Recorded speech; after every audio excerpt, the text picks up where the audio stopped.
मी भर उन्हामध्ये 12 वाजताच्या सुमारास देऊरवाडा घाटावर गेलो.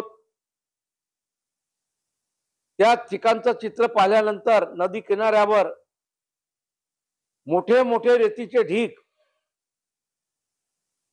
आढळून आले. त्यापैकी मी 2 ढीग पाहिलेत. साधारणतः 100-150 ट्रक असे ते ढीग होते. आणि रेती माफिया मशीनच्या माध्यमातून, डोंग्याच्या माध्यमातून ती रेती एका ठिकाणी जमा करून अवैधरित्या धनधानग्या लोकांना, मोठ्या मोठ्या ठेकेदारांना ही रेती विकल्या जाते आहे. आणि त्यातूनच मोठ्या प्रमाणामध्ये मालमत्ता जमा करण्याचं काम निश्चितपणानं ही रेती माफिया करते आहे. त्याला आळा घालण्याकरिताच आज स्वतः मी गेलो. निश्चितपणानं ती धास्ती रेती माफियामध्ये निर्माण होईल.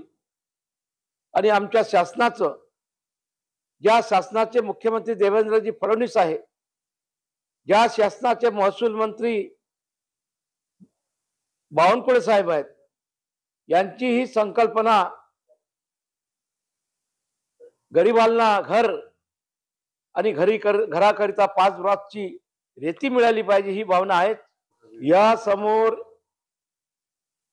वर्धा नद आणि वर्धा नदीच्या किनारा, त्यावर वसलेली सर्व वस्ती, या वस्तीला कोणताही बाधा पोहोचू नयेत. हे जे डकेटी आहे, मोठे मोठे रस्ते वस्तीतून केल्या जातात. जबाबदारीनं बेजबाबदारपणे वागतात. लोकांसोबत सुद्धा यांची वागणूक ठीक नाही. यांना आळा घालण्याचं काम 100% आम्ही करणार.